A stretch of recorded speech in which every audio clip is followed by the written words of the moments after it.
Capítulo 13. La Contrarreforma. El 15 de agosto de 1534, el mismo año de la ruptura de Enrique VIII con Roma, en el que Tomás Moro derramó su sangre por la vieja fe y Jacques Cartier de Saint-Malo plantó la cruz en el Golfo de San Lorenzo, 7 oscuros estudiantes se reunieron en la iglesia de Santa María de Montmartre de París e hicieron votos de castidad y pobreza comprometiéndose a pasar sus vidas en Jerusalén, dedicados a las tareas que consideraban como las más santas, o sea, la asistencia de los cristianos y la conversión de los sarracenos. El jefe del grupo era un vasco, cojo, llamado Íñigo López de Recalde, pero conocido en la historia como Ignacio de Loyola. Otro era Francisco Xavier, el tercero era Diego Lainez.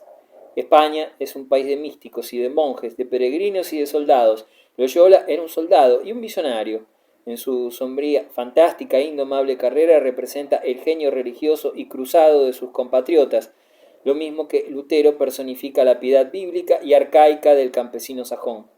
Luchando en Navarra, en 1521 recibió una herida de la que quedó cojo para toda su vida y durante la lenta y difícil convalecencia volvió sus pensamientos a una nueva manera de servir, igualmente heroica, igualmente romántica, con igual espíritu de sacrificio y ofreciendo al corazón disciplinado y devoto oportunidades de sublime distinción. Se decidió a ser el soldado de Cristo. No había mortificación de la carne bastante rigurosa para su exaltado celo. Abandonó a su familia, vivió de pan y agua, se disciplinó varias veces al día y mediante un riguroso régimen de oración y de represión física educó sus facultades de comunión con lo divino. Luego, después de un viaje a Jerusalén, vivió una experiencia que pocas veces se da en los temperamentos extáticos. Se convenció de su ignorancia y le entró una gran sed de conocimiento. Buscándolo se puso a aprender, y en 1528 llegó a París, la reina de las universidades. Allí estudió durante 7 años. Impuso su dominante voluntad a un grupo de compañeros y concibió la idea de una empresa de santa caballería que debía llevar a cabo una compañía de espíritus selectos y bien probados. Fue una gran suerte para la Iglesia romana que la guerra entre Venecia y los turcos frustrase el plan de una vida misionera en Palestina al que Loyola y sus compañeros se habían consagrado. Su pasión por el fomento de la religión encontró en Italia un campo más adecuado. Pronunciaron votos de obediencia y fueron ordenados sacerdotes. Se dieron el nombre de Compañía de Jesús y en septiembre de 1540 obtuvieron del Papa Paulo III la bula Regimini Militantis Ecclesiae, que organiza la orden de los jesuitas. La importancia de la creación de Loyola es haber provisto al pontificado de un cuerpo selecto, escrupulosamente ejercitado, para llevar a término sus mandatos. Los privilegios de los jesuitas fueron tan amplios como sus responsabilidades eran estrictas. No pagaban impuestos, no reconocían ningún príncipe como superior, estaban exentos de la jurisdicción de todos los prelados que no fuesen de su orden. Su organización era militar y teocrática, pues estaban gobernados por un general elegido de por vida, el cual en todo se hallaba sometido al Papa. Igualmente esenciales fueron otras características de autodisciplina espiritual y de respeto por la educación y la enseñanza que marcaron los años de mayor madurez de la propia vida de Loyola. El noviciado de los jesuitas era severo. Los ejercicios espirituales imaginados por el fundador tenían por objeto dejar vacía la mente de imágenes que la distrajeran y educar la voluntad para una vida de devoción.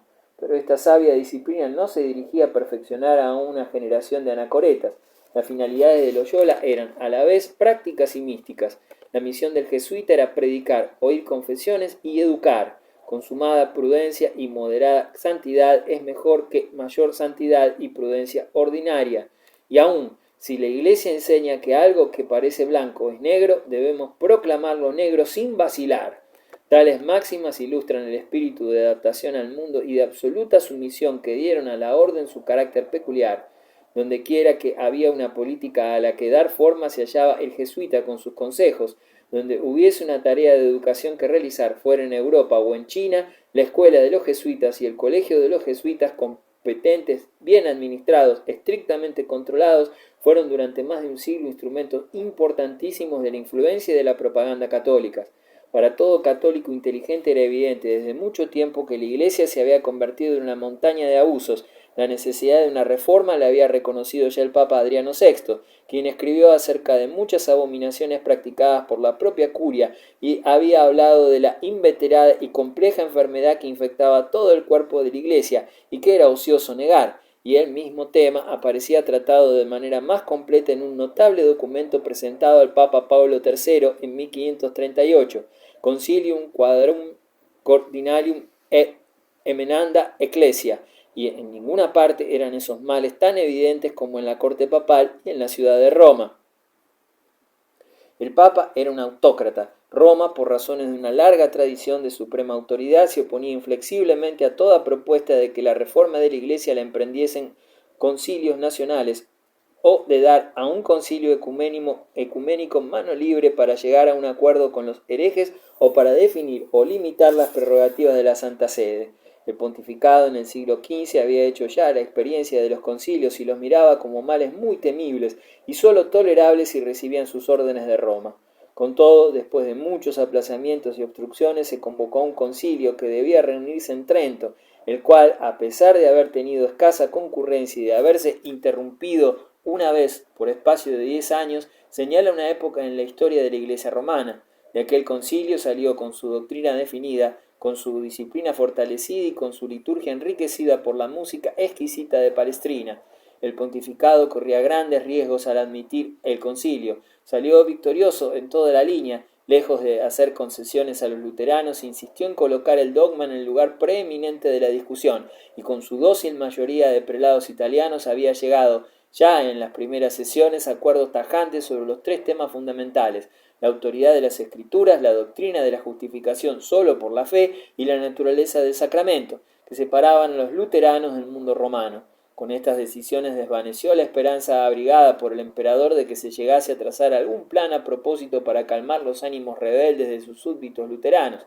Al contrario, trazó una línea divisoria firme, profunda y clara entre las confesiones católica y protestante, terminando con la brusca de un compromiso doctrinal y comenzando un nuevo período del conflicto abierto. Según Lord Acton, un gran historiador católico, imprimió a la Iglesia el sello de una edad intolerante y perpetuó con sus decretos un espíritu de austera inmoralidad. Lo que entonces fue decidido por un concilio con escasa concurrencia, formado por obispos principalmente italianos y españoles, dependientes de la curia, no ha sido revisado nunca más y ha constituido hasta hoy la fe de la Iglesia católica.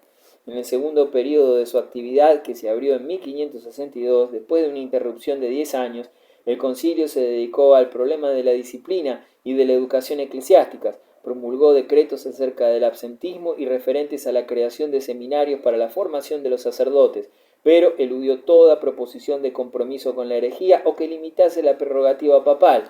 El espíritu crítico del veneciano Paolo Serpi nos ha conservado el recuerdo de aquella extraordinaria asamblea, tan poco representativa de la totalidad de Europa, que tanto decepcionó a los partidarios del gobierno conciliar, pero tan fiel a las tradiciones de la autocracia romana. La figura principal en los últimos debates y el hombre que de nuevo llevó a la victoria a la causa del Papa fue Diego Lainez, el segundo general de la Orden de los Jesuitas. En aquel escenario de intriga sutil, de furiosos odios nacionales y de abierto libertinaje, el enérgico, elocuente e invencible jesuita destacaba como un gigante, y él fue el que arrastró al concilio a la clara formulación del principio de la necesidad de las obras para la justificación. Casi tan importante como el concilio y ciertamente de efecto más inmediato fue el haber mejorado sensiblemente el carácter de los ocupantes del solio papal, lo que empieza a manifestarse con la ascensión de Pablo III en 1534 y que llega a su punto culminante con el pontificado de Pío V en 1536. Los grandes papas del Renacimiento fueron a menudo espléndidas figuras mundanas, vigorosos, de noble nacimiento, cultos, patronos munificentes del arte y de las letras, que tomaron activa parte en las pasiones y las rivalidades políticas, así como en los bajos apetitos de la época. Tenían sobrinos y sobrinas, vástagos de sus uniones ilegítimas, para los cuales debían buscar, siendo ello una de sus principales ambiciones, lugares que correspondiesen a su categoría y a su posición. A menudo promovieron guerras, fueron los sujetos de escándalos flagrantes. Su corte se basaba en la simonía y en la pluralidad y en el absentismo, en la larga lucha entre Francia y España, no pudieron abstenerse de tomar parte activísima. Pablo III, de la gran familia de los Farnesio, que puede considerarse como el último de la dinastía renacentista, apoyó a Francia a pesar de su carácter irresoluto. Julio III era imperialista. Pablo IV, de la casa napolitana de los Carafa, llevó su odio enfermizo a los españoles hasta el punto de requerir la ayuda de los turcos contra ellos. Pero, entre tanto, se había producido un cambio. El movimiento reformador que había invadido a Francia, Alemania e Inglaterra comenzaba a llegar a la misma Roma. Flotaba en el ambiente la sensación de que algo había que hacer y de que, cuando todo el mundo reclamaba por la mudanza y por la reforma, la curia no podía seguir como antes. El inteligente y mundano Pablo III respondió a este nuevo espíritu, convocó un concilio y estableció la orden de los jesuitas. El fogoso y devoto Pablo V lo sentía aún más, y aunque lo consumía la pasión política propia de un aristócrata napolitano, habiendo sido el artífice de una terrible guerra para entregar la dirección de su patria a Francia, no hallándose tampoco exento del vicio del nepotismo, se dedicó seriamente a la engorrosa tarea de la reforma práctica, siendo el primero que lo hizo. Pero el cambio más sensible llegó con el pontificado de Pío IV. En 1539, este digno y jovial milanés se hizo notar por carecer de las cualidades que por tanto tiempo habían impreso al pontificado un carácter mundano. No era de elevada cuna, no era un político, no tenía espíritu belicoso, no era nepotista. Llegó a condenar a muerte a los criminales sobrinos de su predecesor y al suyo propio, Carlos Borromeo. Fue una de las figuras de mayor santidad de la época. Era partidario de volver a reunir el Concilio de Trento y dijo: deseamos un concilio y queremos que se reúna y que sea universal. Debe reformar lo que necesite de reforma, hasta en nuestra propia persona y en nuestros propios asuntos. Sin embargo, ¿acaso el pontífice que mejor personifica el nuevo espíritu de austera exaltación que había penetrado la vida religiosa de Italia en esta época es el humilde Michele Chiglieri, que ascendió al trono papal con el nombre de Pío V? En 1565 el pueblo de Roma admiró el raro espectáculo de un pontífice ascético que caminaba con los pies descalzos por las calles, que no dormía siesta, que se levantaba con la aurora y que reducía los gastos de la curia a lo indispensable.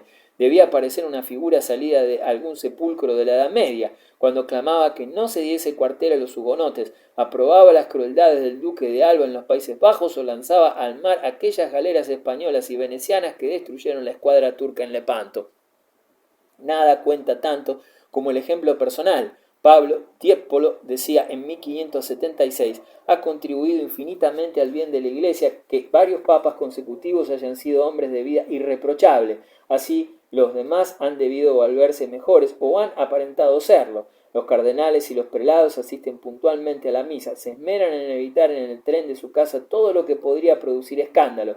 La ciudad ha abandonado su antigua ligereza y se ha tornado más cristiana en la vida y en las maneras. A pesar de todo, los papas no eran todavía perfectos. El enérgico Sixto V, bajo cuyo pontificado se escribían aquellas palabras, era un filisteo de cuyas manos vandálicas no se salvaba ningún monumento antiguo, por bello que fuese, y que además no poseía en exceso el don de la caridad, recomendado por San Pablo. Al saber que algunos bandidos de la campaña habían muerto envenenados por alimentos que se les había enviado, aquel vicario de Cristo y editor de San Ambrosio manifestó viva satisfacción.